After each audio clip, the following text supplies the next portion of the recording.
Muy buenas tardes tengan todos ustedes, estimados hermanos, tanto los que se encuentran aquí en la iglesia, como todos aquellos que nos están sintonizando desde las redes sociales. Sean todos bienvenidos. En este momento a un servidor, David Domínguez, le va a tocar dar el mensaje de este fin de semana, debido a que nuestro pastor Faustino Cisneros se encuentra atendiendo asuntos personales muy importantes y esperamos que todo resulte bien para él y para su familia. En este momento vamos a estar hablando un poquito diferente de la serie de predicaciones que se estaban viendo. Digamos que es como un paréntesis, pero no por eso quiere decir que es menos importante, porque de todas formas es palabra del Señor y por lo tanto todo lo que escuchemos lo podemos interiorizar para nuestro beneficio espiritual. ¿Ok? Entonces, el sermón del día de hoy se ha titulado Obras de arte restauradas. En esta ocasión vamos a aprender, conforme pasen las diapositivas, sobre algunas obras de arte, pero ese no es el objetivo principal, solamente tomémoslo como una ilustración de algunas enseñanzas más profundas que en este momento deseamos ver. Vamos a hablar acerca de restauración, y como todo cristiano, de repente, o más bien muy seguido, necesitamos ser restaurados por Dios. No es un tema fácil, de hecho, hasta se podría decir que es un tema muy complicado, y en lo personal no vengo como alguien que ya consiguió en la totalidad todo lo que se va a decir. También soy una persona que está en el camino, en esta lucha, junto con todos ustedes, y pues bueno, vamos a hablar de soldado a soldado, de hermano a hermano, para que todos podamos ser bendecidos y beneficiados con esto. ¿En qué consiste este sermón? Obras de arte restauradas. Para empezar, hablemos un poco acerca de la palabra arte. Y la primera cosa que necesitamos comprender es que el arte es una manifestación humana de admiración y contemplación. Consideremos esas dos palabras, admirar y contemplar. Cuando estamos enfrente de un cuadro, de una escultura, de un edificio que tiene muchos adornos artísticos, generalmente lo admiramos y lo contemplamos, ¿ok? Por ejemplo, veamos algunos ejemplos muy famosos. En la primera pintura que ustedes pueden considerar, tenemos esta imagen de un campo. Es una pintura muy famosa de un holandés que se llamó Vincent van Gogh, y el cuadro se llama Campo de trigo con ciprés. Ustedes pueden ver el árbol ahí del lado derecho, pueden ver el campo de trigo muy amarillo, pero podemos admirar la maestría con que está hecha esta pintura. El toque que le dio para que se sienta la sensación de movimiento, las nubes que están siendo sometidas por el viento, que están siendo llevadas de un lado a otro. Se puede también sentir que el ciprés se mece de un lado a otro con el viento. De hecho, el trigo también está inclinado para dar ese mismo efecto. Es una obra muy bonita, pero a la vez con una gran técnica. Consideremos otra pintura, o más bien otra obra de arte. Ahora es una escultura. Un detalle de la famosa estatua de la Piedad, que se encuentra en la Basílica de San Pedro, en el Vaticano. Vean que esta es un trozo de piedra, un trozo de mármol. Pero vean cómo el artista, que en este caso fue Miguel Ángel, logró con maestría plasmar el rostro muerto de Cristo, pero a la vez darle un tono como de tranquilidad y a la vez como de una ligera sonrisa, como de aquel que ha conseguido el grandioso objetivo por el cual vino a este mundo. A pesar de todo el dolor, Jesucristo está satisfecho con la obra. Después de todo, Él dijo, consumado es, en la cruz. Pero no solo eso, consideren el cabello de Cristo en esta obra. Vean el detalle, vean lo diáfano que es el movimiento de este cabello, lo fluido, ¿sí? Pocos pueden conseguir un efecto así trabajando con una piedra dura, ¿ok? La tonalidad de los músculos o de los pliegues de la ropa de María es toda una obra de arte. Otra obra de arte muy conocida y que está un poco más cercana a nuestro entorno es precisamente el jardín escultórico que encontramos en Xilitla, ¿sí? Ustedes ya conocen que fue de Edward James, lo mandó construir, y también es una obra de arte, a su manera, ¿verdad? Es una obra de arte surrealista. Y cuando nosotros vamos a ese lugar, porque me imagino que la mayoría de los que están viendo esta transmisión o de los que estamos aquí, hemos visitado más de una vez este complejo. Cuando estamos allá, huimos de los mosquitos, huimos de picarnos con alguna planta venenosa, el calor está todo lo que da, nos bofiamos, ¿verdad? Sudamos la gota gorda cuando estamos subiendo las escaleras, pero desde nuestra comodidad, viendo estas imágenes en una fotografía, nos damos cuenta que es toda una obra de arte, porque parece ser que la obra del hombre, la construcción surrealista que tenemos en la imagen, se mezcla con la naturaleza, con la obra de Dios, formando un conjunto único y, por supuesto, artístico. Entonces, el arte es para contemplar y también es para admirar. ¿Qué sigue? Otro subtítulo. El arte no solamente sirve para ser admirada y contemplada, también ha cambiado el mundo. ¿Cómo está eso? ¿Cómo es que el arte ha cambiado la historia? Tan solo veamos un ejemplo. Esto ya lo he mencionado en navidades pasadas, pero sirve de mucho repetirlo. Pueden ver en la siguiente diapositiva el título de uno de los villancicos navideños más famosos en el mundo, Santa la Noche, ¿ok?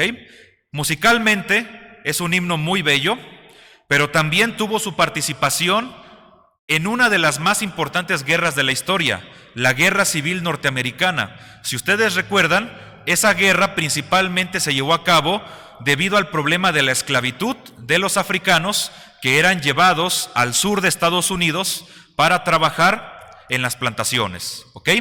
Sin embargo, los estados del norte estaban en contra de la esclavitud, querían que se aboliera.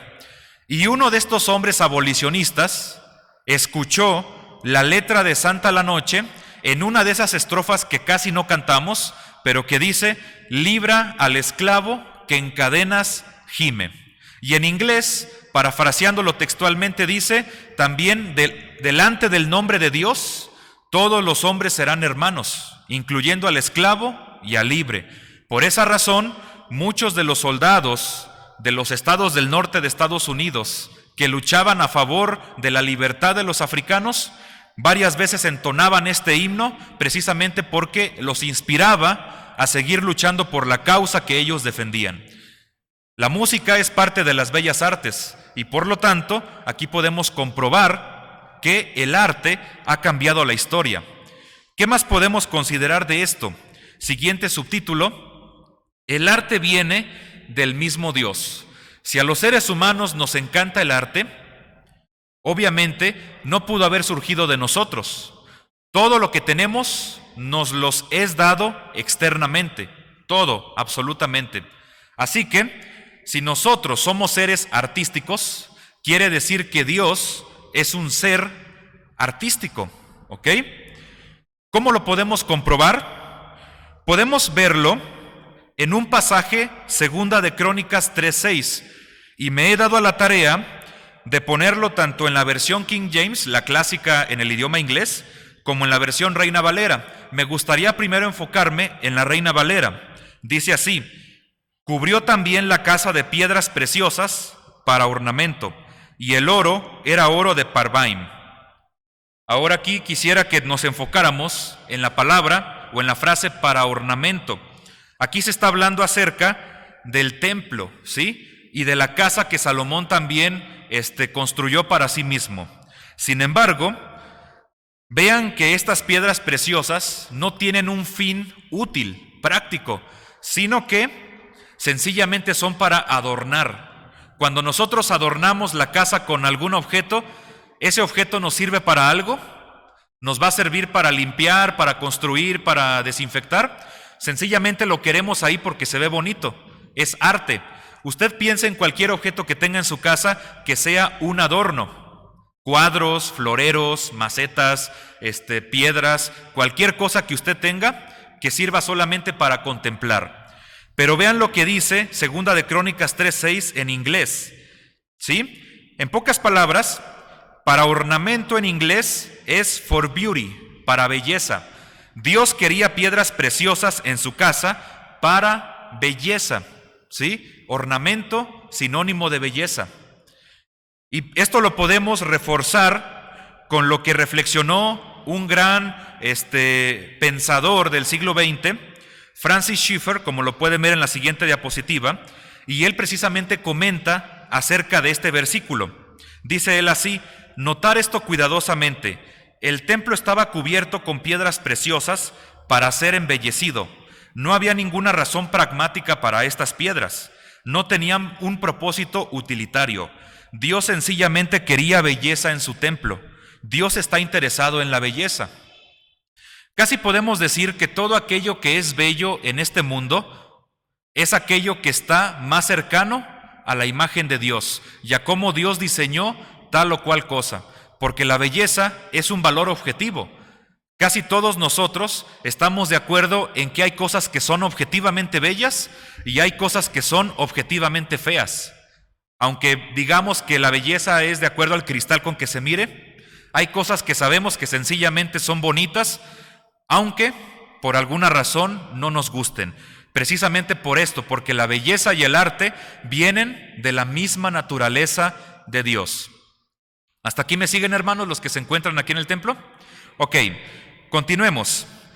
Siguiente subtítulo: como hijos de Dios, somos como obras de arte para Él mismo. ¿Y qué mejor que el espectador sea Él, es decir, Dios? Como obras de arte que Dios nos hizo, porque recordemos que Dios hizo al ser humano y era bueno en gran manera, más que todos los demás componentes de la creación. Así que podemos ser como obras de arte, ser vistos por dos tipos de espectadores. Uno, que el espectador sea Dios para con nosotros. Y en esto nosotros no necesitamos hacer nada. Sencillamente, como somos criaturas y después hijos de Dios, Dios nos ama y Él se deleita en nosotros, como si fuéramos obras de arte. Chequen el siguiente versículo, que es la bendición sacerdotal en Números 6:25. El Señor haga resplandecer su rostro sobre ti. ¿Qué significa que Dios resplandezca su rostro sobre nosotros? Que Él nos observe. ¿Ok? El rostro de Dios brilla sobre nosotros, ¿sí? Una paráfrasis de Rick Warren que él puso en su libro Una vida con propósito, dice que el Señor te sonría.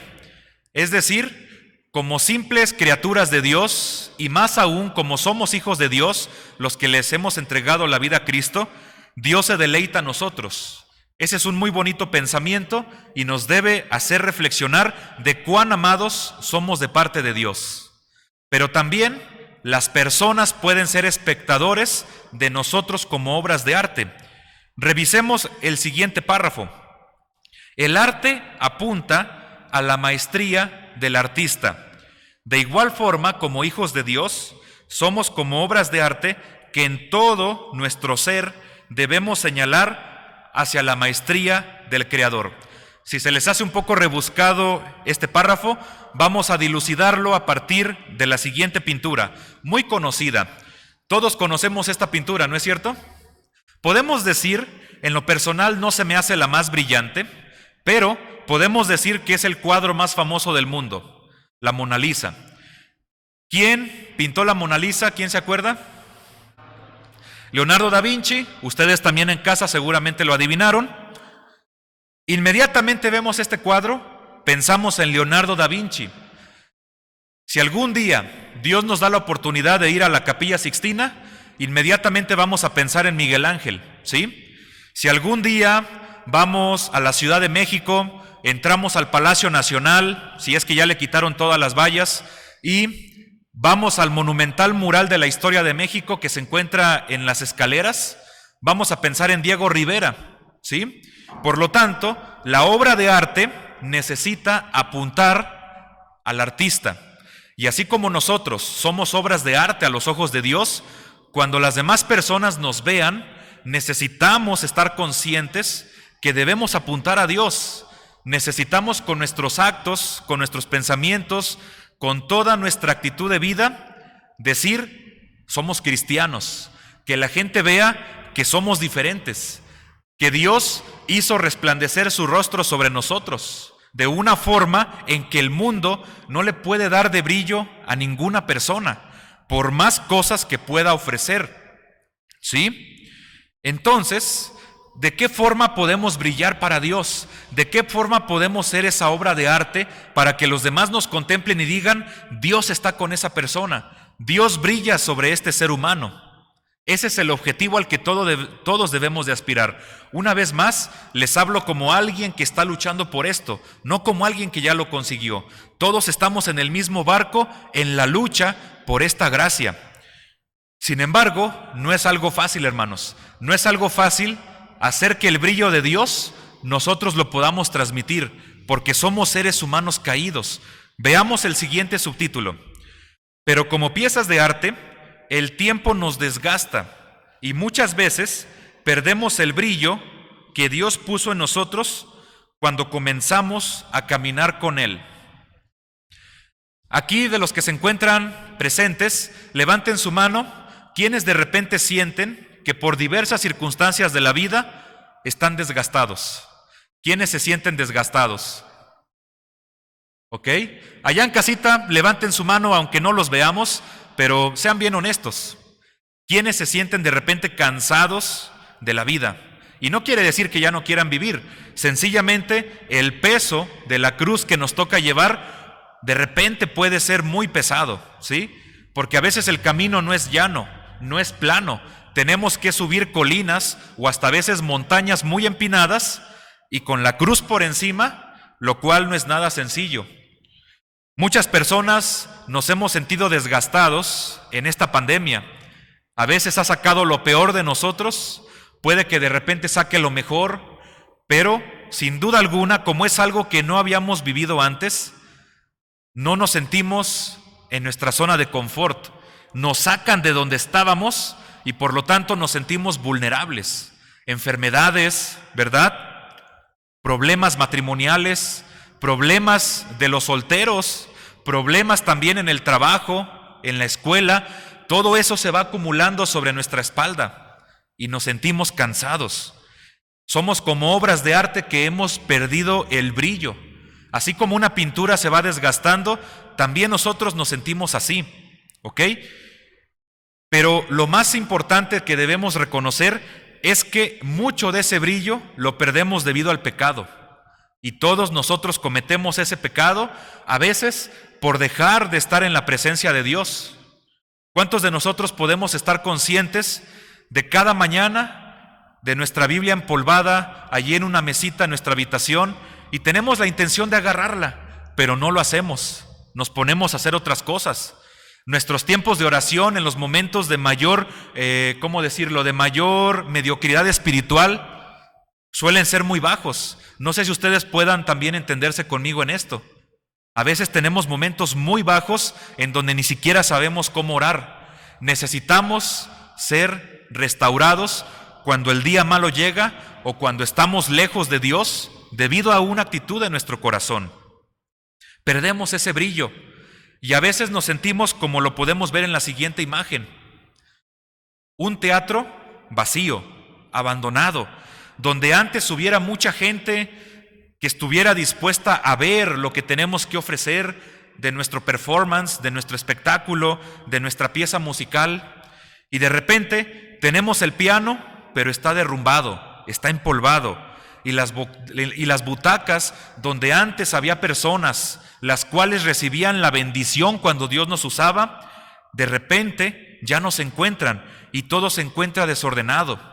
¿Hemos llegado a sentir de repente así nuestra vida, desordenada por dentro, que necesitamos que venga Dios y le dé otra vez una manita de gato a nuestra vida, que le dé otra vez ese toque para que nos levantemos de nuestro letargo espiritual que tanto necesitamos? Porque como cristianos, de repente caemos en esta situación vacía. ¿Ok? ¿Qué tiene que decirnos Dios a nosotros que de repente nos sentimos así? Jeremías 15:19 dice así: por tanto, así dice Jehová, Si te convirtieres, yo te restauraré, y delante de mí estarás.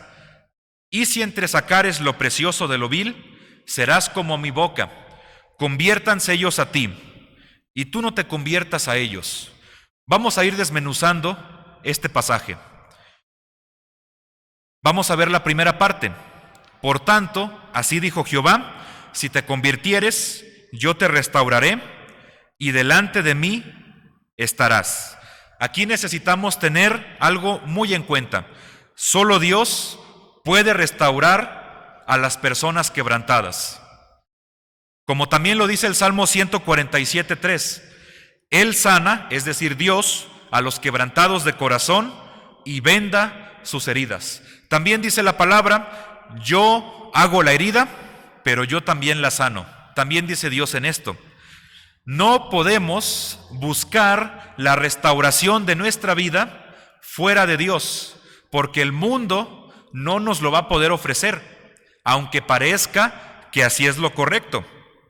Y me gustaría que vieran otra imagen que aquí va a aparecer en la pantalla. ¿Me pueden decir si ya aparece? Ok, aquí tenemos 3 imágenes. ¿No? Todavía no aparece. Ok, ahorita va a aparecer. Pero bueno, si no aparece la imagen, me gustaría que ustedes tomen en cuenta esta pintura. No es muy brillante artísticamente, pero un pintor llamado Elías García Martínez, en España, pintó para la comunidad de Borja,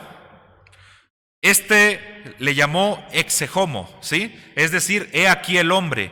En el momento en que Pilato presenta ante toda la multitud a Cristo, les dijo, he aquí el hombre, ¿ok? Exe homo. Esta pintura tiene un siglo de antigüedad, pero como lo ven en la imagen de en medio, comenzó a deteriorarse, estaba toda rascada ya, pues no la cuidaron, era un fresco, y una viejita como de 80 años, bien intencionada, decide entrar a la iglesia donde estaba la pintura y la trató de restaurar, quedando de la otra forma, en la parte derecha. ¿Cómo la ven?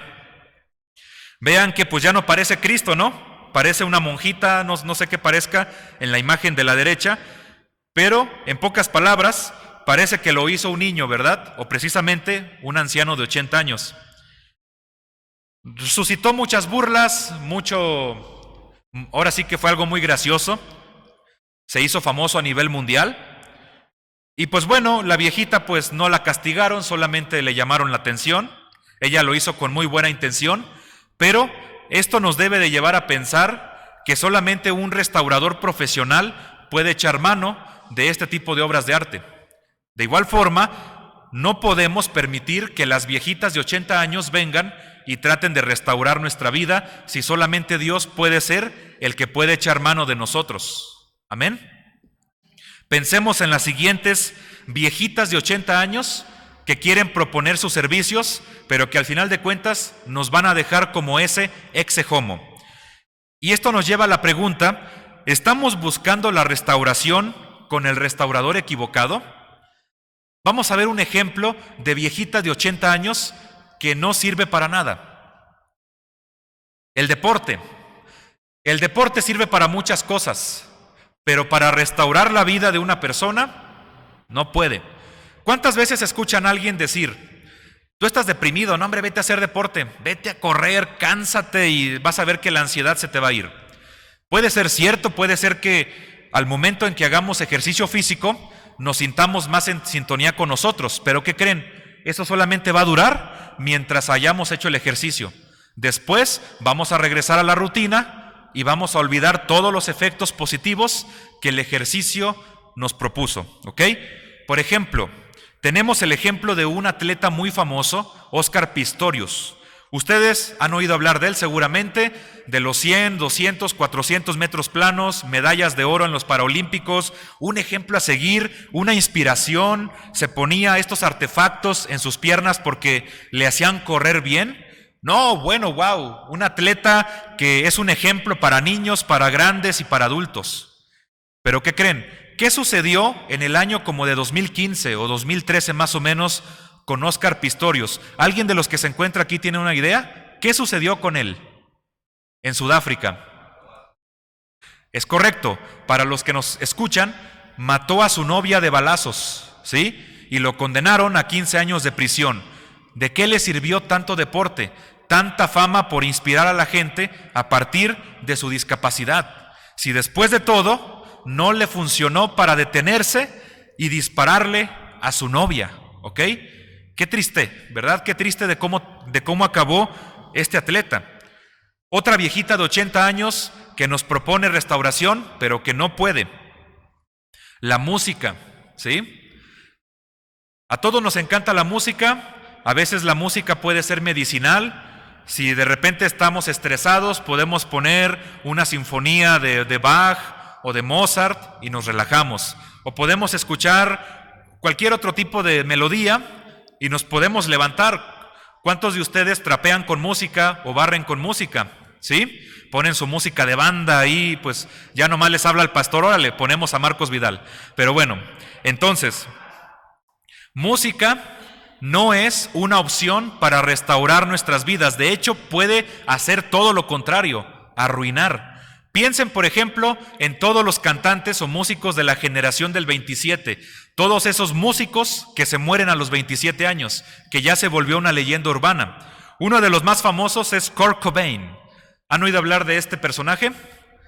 ¿Alguien sabe qué grupo formó Kurt Cobain? ¿Alguien sabe? ¿Cuál fue?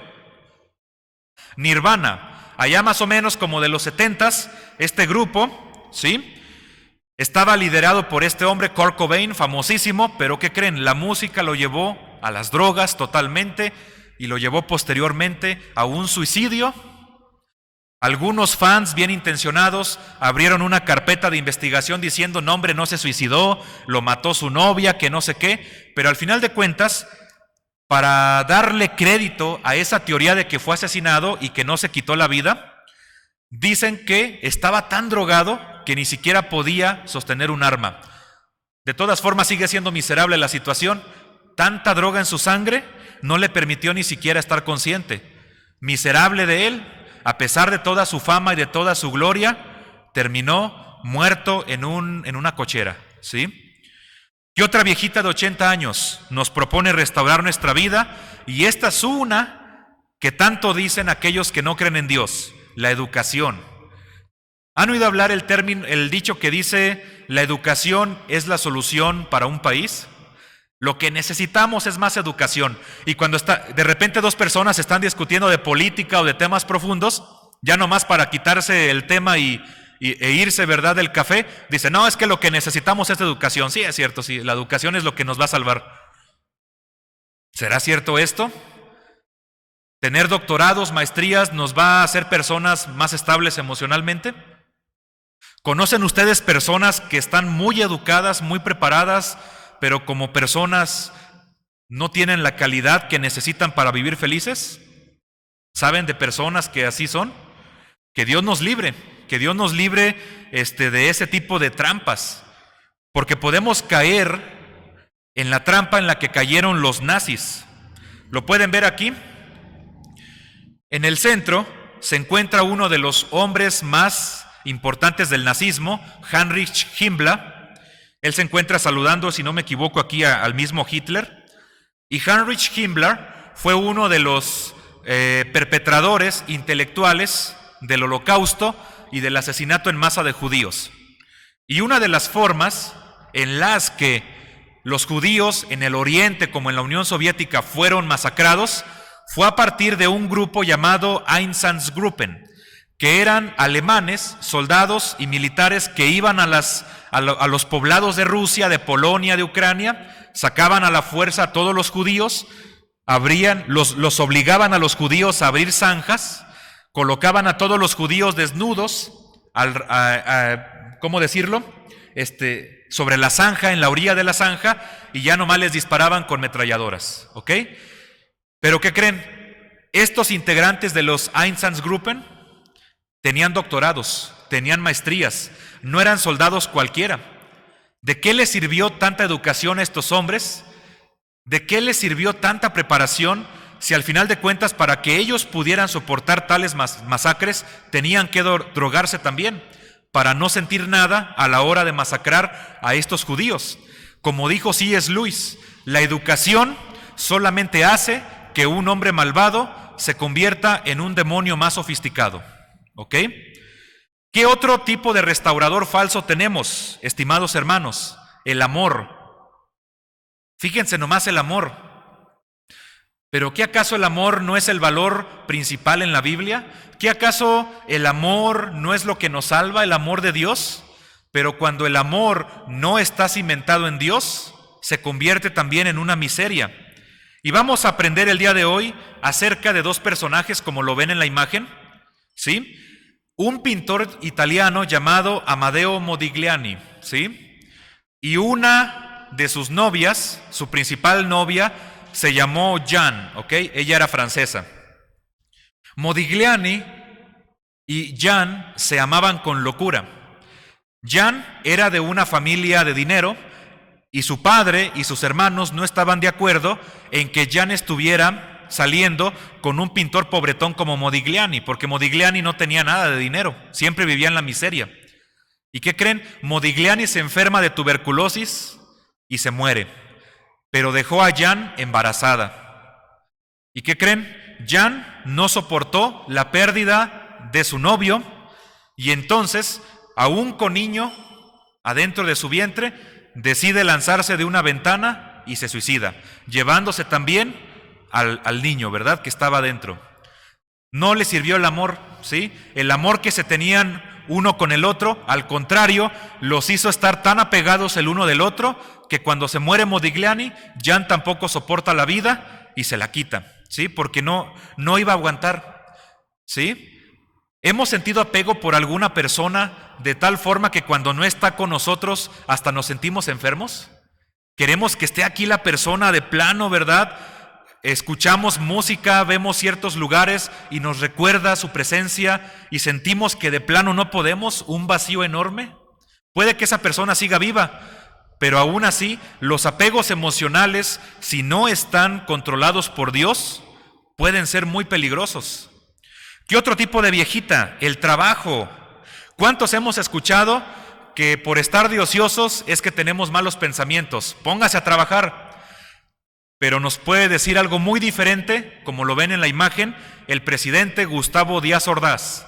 Ustedes lo conocen, porque él fue quien mandó asesinar a todos los estudiantes que estaban en la Plaza de las Tres Culturas, en Tlatelolco. Conocen la historia, pero ¿qué creen? Podemos preguntarnos por qué este presidente llevó a cabo tan diabólico plan de asesinar personas. ¿Ok? Gustavo Díaz Ordaz era un hombre obsesionado con el orden, con la pulcritud.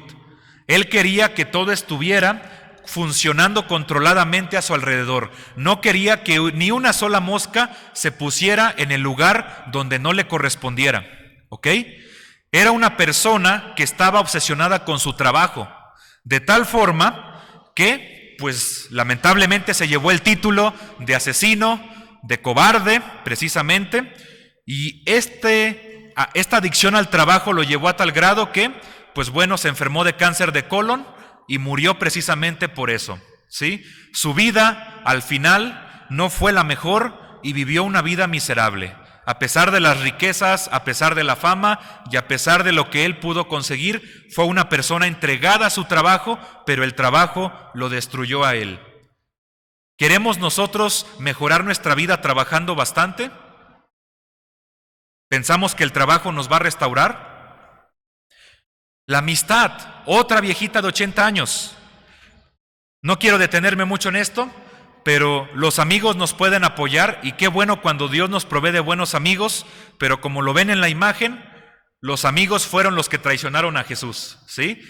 En primer lugar Judas y después Pedro. Pedro también lo traicionó, aunque después Pedro se arrepintió, pero Judas, en su orgullo, decidió quitarse la vida, ¿ok?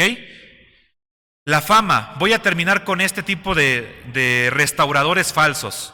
La fama. Quiero que vean al personaje que aparece en la imagen. ¿Ustedes lo conocen? ¿Saben quién fue? Robin Williams, uno de los comediantes más famosos de la historia. Películas muy bonitas con mensaje personal de superación. ¿Han visto Patch Adams? ¿Sí? ¿Han visto Mamá por Siempre? La señora Doubtfire. Y otro tipo de películas que que dan mensajes positivos, ¿no? Y uno diría, qué feliz era Robin Williams. Imágenes como esta, riéndose, pero por dentro estaba destruido. Algunos dicen que la enfermedad que tenía no era voluntaria de él, es decir, tenía como una suerte de mal de Parkinson y Alzheimer que él no podía evitar. Sin embargo, ¿cómo hubiera sido su vida si él hubiera entregado su vida a Cristo? ¿Cómo hubiera sido el final de sus días si de todas formas iba a morir? ¿Cómo hubiera sido si él en su lucidez le hubiera entregado la vida al Salvador? Hasta posiblemente Dios le hubiera hecho un milagro, no lo sabemos. Pero la fama no es garantía de que podamos ser miserables. Piensen en cualquier famoso, piensen en cualquier persona que ha recibido la gloria. Muchos de ellos sonríen ante las cámaras, pero detrás de ellas están llorando, ¿sí? No quiere decir que la fama sea mala, pero hay que saberla manejar con la ayuda de Dios, con la ayuda de aquel que da toda la sabiduría para poder vivir. Vamos a la siguiente parte del versículo. Y si entresacares lo precioso de lo vil. La semana pasada el hermano Joel habló acerca de cómo se pule el oro, ¿no? De cómo se rescata el oro a partir de la escoria y de otro tipo de cosas. El versículo se refiere precisamente a eso. Si te arrepientes apartando lo que es precioso y lo que es vil, bueno, también podemos aplicarlo de otra forma. Quiero que vean la siguiente obra de arte. Esta escultura se llama San Mateo. Fue de Miguel Ángel, y Miguel Ángel a propósito la dejó inconclusa para que las personas vieran cómo era el proceso que él hacía para realizar estatuas, ¿sí? Sacaba la estatua de la piedra bruta, del bloque como lo pueden ver atrás, ¿ok? Esa era la forma en la que él trabajaba. Y esto a mí me hace imaginar lo que dice Dios de que entresaques lo precioso de lo vil, ¿sí? La piedra bruta, la que no sirve, déjala atrás y que vaya saliendo la escultura que Dios quiere que seamos. Las partes que Dios valora y que necesitamos fortalecer con su ayuda, pero dejando atrás lo que no nos sirve para poder tener una mejor relación con Dios. Hermanos, ¿esto es fácil? ¿Es fácil? No, ¿verdad? Porque nos sentimos muy cómodos, y lo digo yo por experiencia, nos sentimos muy cómodos con lo vil, con la piedra bruta, aquellas cosas que hasta ocupan el lugar en nuestro corazón que debería ocupar el lugar Dios mismo, ¿ok? Los ídolos, aquellas cosas que ocupan nuestra atención todo el tiempo y que nos hacen olvidarnos de Dios, porque el arrepentimiento, la conversión implica comprometernos a dejar lo vil y solamente a tener lo precioso delante de Dios, ¿ok? Y muchos de nosotros necesitamos ser restaurados en diversas áreas, como lo dice la siguiente diapositiva en el subtítulo. ¿En qué lugares podemos ser restaurados? Vamos a ver el primer ejemplo. La restauración de uno con los hermanos. ¿Hemos tenido problemas con nuestros propios hermanos de sangre? ¿O con hermanos, verdad, que consideramos amigos muy íntimos? En la Biblia nos habla de que podemos tener restauración. Consideremos la historia de Jacob y Esaú. ¿Se acuerdan que Jacob y Esaú se reconciliaron a pesar de estar peleados? Dios restauró esa área de su vida. Estamos teniendo problemas con nuestros propios hermanos, estamos peleados, tenemos asuntos pendientes que resolver. Vayamos a Dios, porque Él restauró a Jacob y a Esaú y Él restauró a José. José se reconcilió con sus hermanos. ¿Se acuerdan de la historia? Vamos el siguiente tipo de restauración, uno con los padres. Si tenemos problemas con nuestros padres, necesitamos, como el hijo pródigo, ser restaurados. Si usted tiene problemas con su padre o con su madre, aunque estén muertos, ¿sí? Si hubo cosas que resolver, si hay rencores que no se han solucionado, vayamos a Dios para ser restaurados. Vayamos al quien es nuestro Padre Celestial para que podamos recuperar esa relación con nuestros padres. Si tu padre te violó, si tu padre fue una persona que te golpeó, hay que ser restaurados, porque si no, no vamos a crecer en la magnitud en la que Dios quiere que nosotros crezcamos, ¿ok? La restauración de uno con su familia. Ustedes recordarán que en la historia de Nehemías, en la reconstrucción de los muros de Jerusalén, se dividieron las zonas de las murallas por familias. A la familia del hermano Ángel con la hermana Rita, Cristian, Ale, Claudia y todos ellos van a reconstruir el muro de esta zona, porque allí es donde ellos viven. Entonces, si las familias sabían que iban a construir el muro en donde estaba su casa, lo iban a hacer con mayores ganas, ¿a poco no? ¿Sí? Necesitamos restaurar las familias. Si hay asuntos pendientes que arreglar en nuestra propia casa, aunque seamos solteros o aunque estemos casados, hay que buscar la ayuda de Dios para restaurar eso. Y si tenemos problemas con otra familia, también hagámoslo. Solucionemos las cosas, porque Cristo dijo: antes de ofrecer tu sacrificio, ve y reconcíliate con tu hermano. ¿Qué otro tipo de restauración? Con la iglesia. Oh, ¿cuántos de nosotros tenemos problemas con diferentes iglesias? ¿Sí? Que nos corrieron, que no nos saludaron, que nos bajaron a la banca y no nos permitieron seguir sirviendo, que nos han olvidado, que ya no nos toman en cuenta, que aquí no se predica la sana doctrina. Tantas cosas en las que el diablo nos puede atacar, que al final de cuentas nos llevan a alejarnos de cierta congregación. Pero si Dios tenía pensado que ahí floreciéramos, que ahí sirviéramos, que ahí rindiéramos nuestros talentos como ofrenda a Él, necesitamos ser restaurados entre hermanos de iglesia.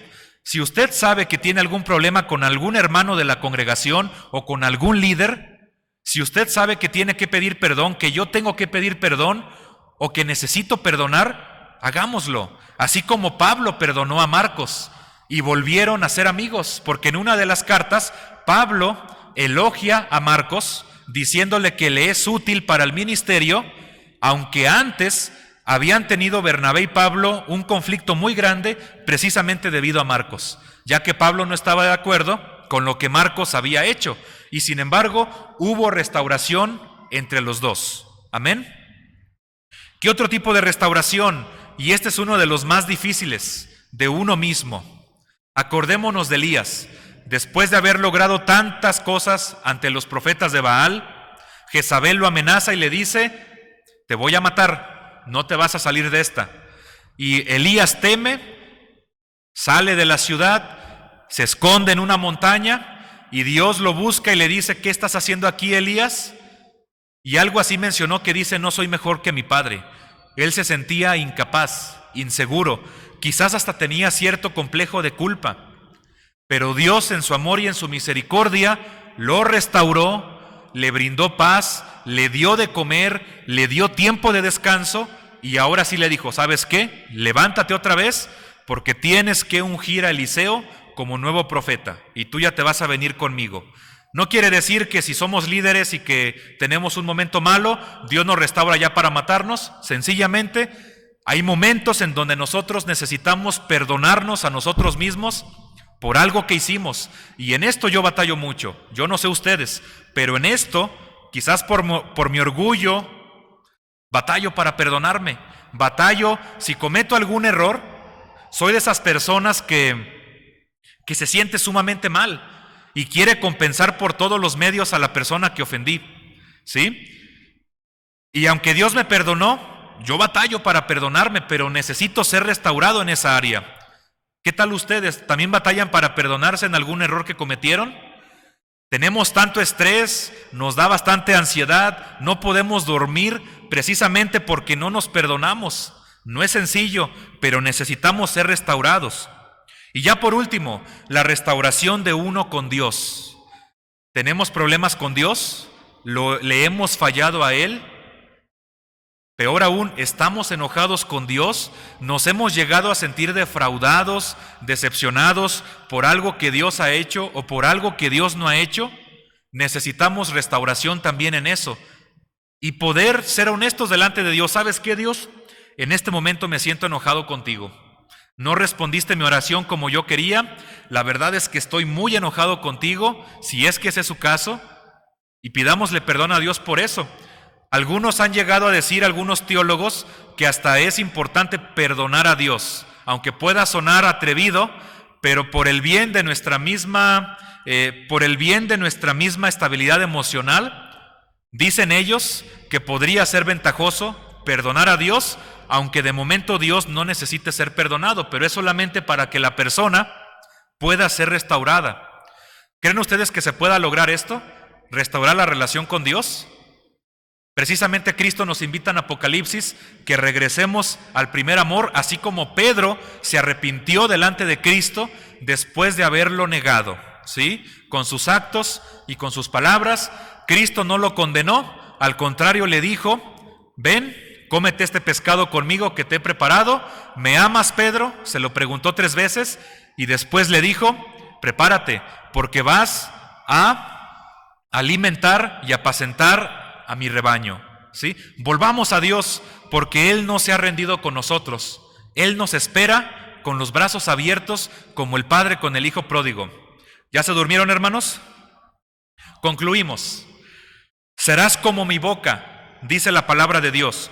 Conviértanse ellos a ti y tú no te conviertas a ellos. Solamente quiero concluir con una historia verídica de 2 personas que todavía viven, pero con el objetivo de mantenerlos en discreción, no voy a mencionar sus nombres. Sencillamente, la historia es muy importante y muy impactante acerca de cómo Dios restaura, y solamente Él lo puede hacer. Es un matrimonio. Han vivido juntos por muchos años, pero en una ocasión, la esposa comenzó a serle infiel. ¿Sí? No voy a entrar en detalles de qué forma le era infiel, todos nosotros podemos intuir fácilmente a qué nos referimos.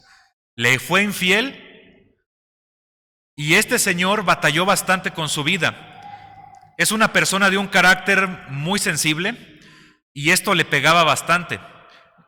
Entonces, este señor buscaba la ayuda de sus familiares más cercanos para saber qué hacer. Y como la mujer de plano no mostraba señales de arrepentimiento o de que iba a cambiar su vida, varias veces le decían: sepárate de ella, aléjate de ella, ya no tiene caso. Llegó un momento en que le dijeron: divórciate. Pero ¿qué creen? En ese proceso tan difícil para el Señor, se arrepiente, le da su vida a Cristo. ¿Y qué creen? El Señor le dio la fortaleza para que esperara fielmente por su esposa. De 15 a 20 años, este señor estuvo orando por su esposa, estuvo orando para que Dios la restaurara. Pero ¿qué creen? Dios primeramente hizo una obra de restauración en este señor. ¿Qué hubiera dicho el mundo? Divórciate, ya para qué andas batallando, hay más mujeres allá afuera, hay más peces en el agua. Pero él tomó una decisión firme y valiente de confiar en Dios. Oró por su mujer de 15 a 20 años. ¿Y qué creen? Su mujer se convirtió. Le entregó su vida a Cristo, dejó esos caminos que estaba tomando y el matrimonio se fortaleció. Dice la Biblia: conviértanse ellos a ti y tú no te conviertas a ellos. Ahora, ese matrimonio ayuda a restaurar a otras personas. La mujer se ha convertido en una persona de fe inquebrantable. Se van a muchas comunidades, a pueblitos, a ayudar a los necesitados, a dar de comer, a compartir el evangelio. Parecen otros. Dios los restauró, estimados hermanos, tanto a él como a su mujer. Dios hace este tipo de milagros, Dios hace ese tipo de restauraciones. Con esto no quiere decir que si hay un caso, ¿verdad?, de infidelidad, ya nadie se divorcie o ya nadie se separe. Cada quien va a vivir su propia vida. Sin embargo, Él decidió esperar en el verdadero restaurador, que es Dios. Pensemos en cualquier área de nuestra vida, en qué cosas estamos batallando, en donde necesitamos que Dios me restaure y que Dios lo restaure a usted, ¿sí? Pensemos en eso, meditémoslo y pidámosle a Dios que Él nos vaya guiando hacia esos pasos para que podamos ser cada vez cristianos más conforme a la imagen de Cristo. Vamos a orar para terminar. Dios, en este momento te damos gracias porque nos has permitido tu palabra. Te damos gracias, Señor, porque tú eres la única persona que nos puede restaurar completamente. El mundo puede ofrecer muchas cosas, El mundo puede ofrecer distractores o soluciones que solamente van a durar por poco tiempo, pero al final de cuentas la rutina va a regresar, el cansancio y el tedio de la vida van a regresar. Te pedimos, mi Dios, que seas tú el único que nos restaure, que nos ayude, que resplandezca su rostro sobre nosotros. Ayúdanos a hacer obras de arte restauradas para que cuando la gente nos contemple no vean nuestro propio brillo, sino el brillo del restaurador, el brillo de Jesucristo. Ayúdanos a comprender esto cada día de nuestra vida. No es sencillo, pero te pedimos de favor que tú intervengas en nuestra vida. En nuestra libre voluntad te pedimos, Señor, que tú cambies lo que tenga que ser cambiado, apartes lo precioso, quites lo vil, Señor, la escoria, y que podamos nosotros también tener la suficiente restauración para poder ayudar a otras personas. Todo esto lo pedimos en el nombre de Jesús. Amén. Que el Señor les bendiga. Muchas gracias y que tengan una excelente semana.